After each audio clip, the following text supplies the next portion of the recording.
Olá, são 10 minutos. Satanás, o demónio, é um espírito maligno, invisível ao olho humano. Se eles não pudessem fazer nada às pessoas, não teríamos de nos preocupar. No entanto, estes demónios podem manipular as pessoas de forma poderosa. Então, como é que o diabo controla as pessoas?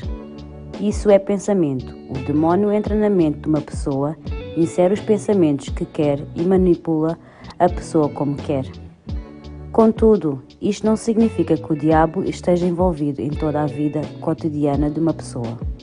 Devo encomendar pizza? Devo pedir sushi? O diabo não tem qualquer interesse nestes pensamentos ou escolhas. Satanás é um adversário de Deus e um caluniador. Só estão ativamente empenhados em atingir os seus próprios objetivos. Trata-se de se oporem e difamarem Deus. Vejamos agora exemplos concretos de como as pessoas resistem e impedem Deus. Era o fim dos 3 anos em que Jesus pregava o Evangelho. O demónio pôs no coração de Judas Iscariotes, um dos 12 discípulos, a ideia de trair Jesus. Ele era o responsável pela caixa de dinheiro e era um ladrão ganancioso por dinheiro.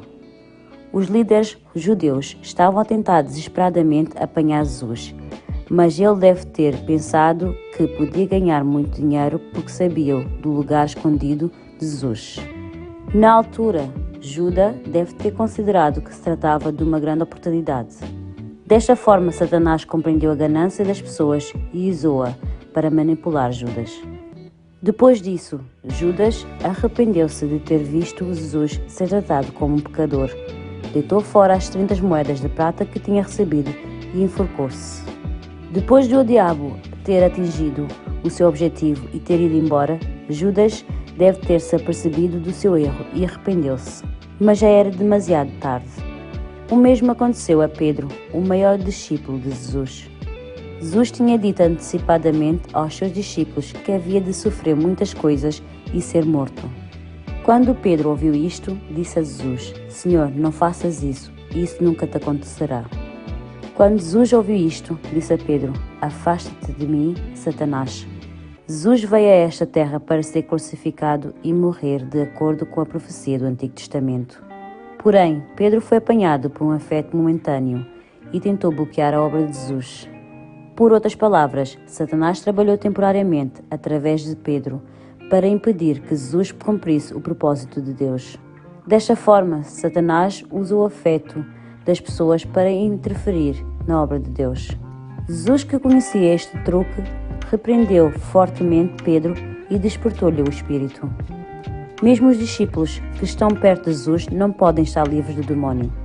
Se baixares a guarda, nem que seja por um momento, serás controlado pelo diabo, como teriam sido os judeus que não conheciam a Bíblia nessa altura. O demónio manipulará essas pessoas dessa forma. Já alguma vez ouviram algo assim na vossa vida? Parece-me pouco familiar, não é? É a primeira vez que o ouvem? Não é estranho, pois não?